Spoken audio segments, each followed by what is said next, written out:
In this video, I will try to explain how does Steam Family Share work. So first of all, when you enable family sharing, your game library becomes accessible to authorized users. Now, if I click on library, right now I don't have set up the Steam Family Share yet, but once Family Share is created, authorized users can install and play your game on their own Steam account, but only one person can access the Steam or Share library at the time. Saves and achievements are stored separately for each user. Like whatever you are playing and achieving in the game, you will have your separate account. Now, eligibility, you can share your library up to 5 Steam accounts only. An authorized user must log in from the same computer where you have enabled family sharing.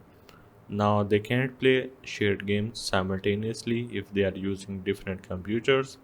And as for the restrictions, some games may not be eligible for sharing due to licensing agreements. Games that acquire third party accounts like Uplay or Origin may not work with family sharing. Now, as for the communications, Steam will notify you if someone start playing a game from your library, and you can request access back to your library if needed. Communications with authorized users is essential to avoid conflict. So hope this helps. This is how family sharing on Steam works.